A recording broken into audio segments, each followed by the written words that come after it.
Hello and welcome दोस्तों, स्वागत है आपका हमारे यूट्यूब चैनल में। दोस्तों आज की इस वीडियो में हम बात करने वाले हैं बीए थर्ड ईयर सोशलॉजी यानी कि समाजशास्त्र के सेकंड पेपर के एक इम्पॉर्टेंट क्वेश्चन के बारे में, जो कि है भारतीय जनजातियों के भौगोलिक एवं सांस्कृतिक वर्गीकरण का वर्णन कीजिए। दोस्तों चलिए आज का वीडियो शुरू करते हैं और देखते हैं कि इस प्रकार से क्वेश्चन अगर हमारे एग्जाम में आ जाता है तो हम उसका आंसर किस प्रकार से लिखेंगे। यहाँ पे हम लोग पहला हेडिंग डालेंगे भौगोलिक वर्गीकरण, जिसमें कि मजुमदार एवं मदान ने भारत की सभी जनजातियों को 3 प्रमुख भौगोलिक क्षेत्रों में विभाजित किया है। यानी कि मजुमदार एवं मदान जो समाजशास्त्री थे, उन लोगों ने जो है जनजातियों को 3 प्रमुख भौगोलिक क्षेत्रों में विभाजित किया है, जिनमें से पहला है उत्तरी एवं उत्तरी पूर्व क्षेत्र।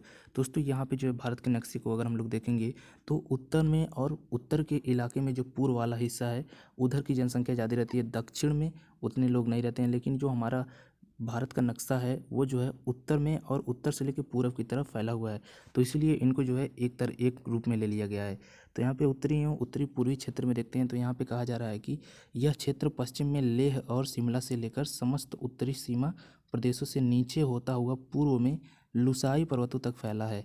यहाँ पे कहा जा रहा है कि लेह लेह जो है और शिमला जो है वहाँ से लेकर समस्त उत्तरी सीमा प्रदेशों से नीचे होता हुआ पूर्व में जो लुसाई पर्वत है वहाँ तक फैला हुआ है। इस क्षेत्र में कश्मीर, पंजाब, हिमाचल प्रदेश, उत्तर प्रदेश और असम का पर्वतीय क्षेत्र शामिल किया जाता है। गारो, थारू, भील, नागा, राथा, रकी, जौनसारी, बाबर, भोटिया इस क्षेत्र के प्रमुख जनजातियां हैं। यहाँ पे हम लोगों ने देखा कि उत्तरी एवं उत्तरी पूर्व क्षेत्र में जो है गारो, थारू, भील, नागा, राथा, रकी, जौनसारी, बाबर, भोटिया जो है ये सारी जनजातियां उत्तरी एवं उत्तरी पूर्व क्षेत्र में पाई जाती हैं। और उत्तरी पूर्व का क्षेत्र जो है वो है कश्मीर, पंजाब, हिमाचल प्रदेश, उत्तर प्रदेश और असम। अब चलिए हम लोग देख लेते हैं दूसरा भौगोलिक क्षेत्र के स्तर पर। यहाँ पे दिया गया है मध्य क्षेत्र। मध्य क्षेत्र की यहाँ पे बात की जाती है तो यहाँ पे है इसके अंतर्गत मध्य भारत में स्थित उन सभी पहाड़ी और पठारों भागों को शामिल किया जाता है जो कि दक्षिण भारत को सिंधु और गंगा के मैदानों से अलग करते हैं। जनसंख्या के दृष्टिकोण से यह क्षेत्र सबसे बड़ा है, जिसमें केवल गोंड संथाल जनजाति के सदस्यों की संख्या ही 83 लाख से अधिक है। इस क्षेत्र में दक्षिणी राजस्थान, दक्षिणी उत्तर प्रदेश, गुजरात, उत्तरी महाराष्ट्र, मध्य प्रदेश, बंगाल, उड़ीसा तथा बिहार के अधिकतर भाग और असम का कुछ हिस्सा आ जाता है।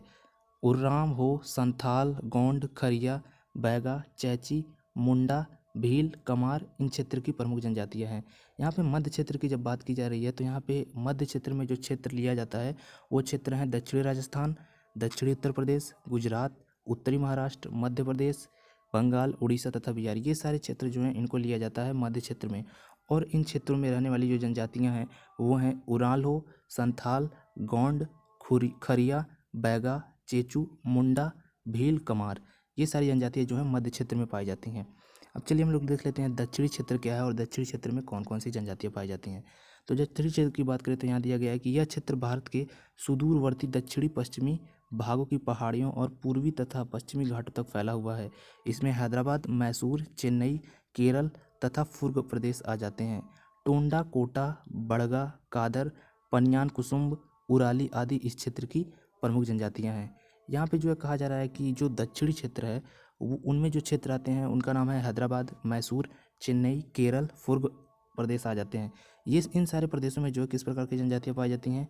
टोंडा जनजातियाँ, कोटा जनजातियाँ, बड़गा, कादर, पन्यान कुसुम्ब, उराली जो है दक्षिण क्षेत्र की प्रमुख जनजातियाँ हैं।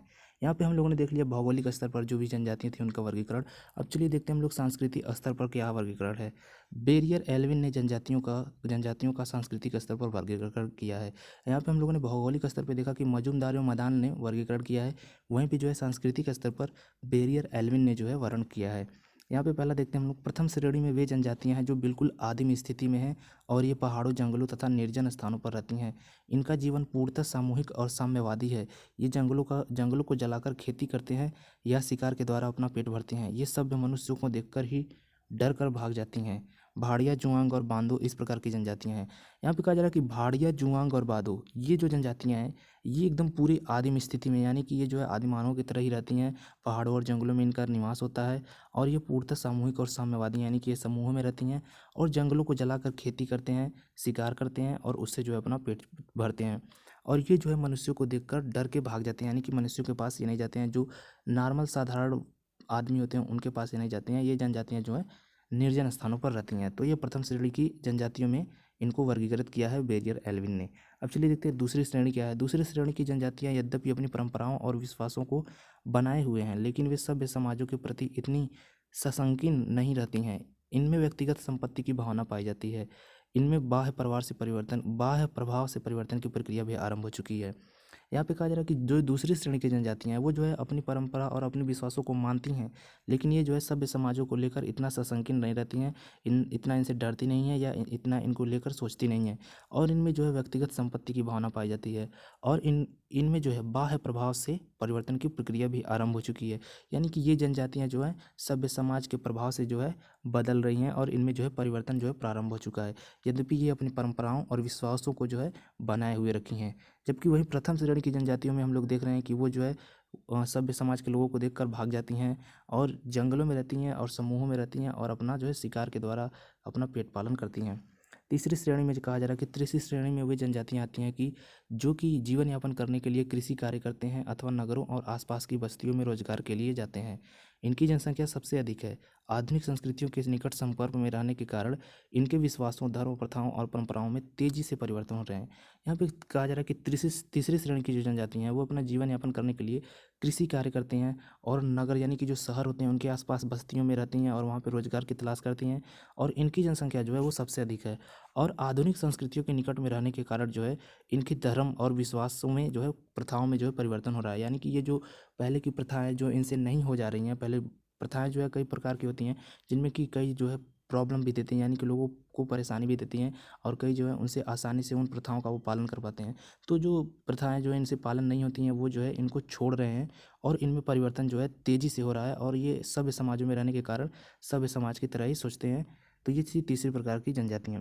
चौथी प्रकार की जनजातियाँ जो कि लास्ट जनजातियाँ हैं, इनके द्वारा एल्विन के द्वारा जो वर्गीकरण हुआ है, यहाँ पे चौथी श्रेणी की जनजातियों को एल्विन ने कुलीन जनजातियाँ कहा है, क्योंकि सभ्य समाजों के संपर्क में आने के बाद भी इन्होंने अपनी मौलिक संस्कृति को नष्ट नहीं होने दिया है। इन जनजातियों में नागा और भील जनजातियाँ सम्मिलित हैं। यहाँ पे कहा जा रहा है कि चौथी श्रेणी की जनजातियाँ हैं वो सभ्य समाजों के संपर्क में हैं और लगभग ज़्यादा दिन से हैं, लेकिन ये जो है सभ्य समाजों के संपर्क में आने के बाद भी इन लोगों ने जो है अपना मौलिक जो संस्कृति है उसको नष्ट नहीं किया है। ये सभ्य समाज में ही रहते हैं, लेकिन अपना जो उनका मौलिक संस्कृति है उसको जो है इन लोगों ने नहीं भुलाया है, इनको नहीं नष्ट किया है। और इन जनजातियों में जो है नागा और भील जनजातियाँ सम्मिलित हैं। तो इस प्रकार से हम लोगों ने देखा भौगोलिक स्तर पर वर्गीकरण और सांस्कृतिक स्तर पर वर्गीकरण। उम्मीद करता हूँ ये आपको वीडियो अच्छी तरीके से समझ में आ गया होगा। अगर आपके एग्जाम में इस प्रकार का क्वेश्चन आता है कि भारतीय जनजातियों के भौगोलिक और सांस्कृतिक वर्गीकरण करने का, तो आप अच्छी तरीके से लिख पाएंगे। तो मिलते हैं आपसे नेक्स्ट वीडियो में, तब तक के लिए आपका वीडियो देखने के लिए धन्यवाद।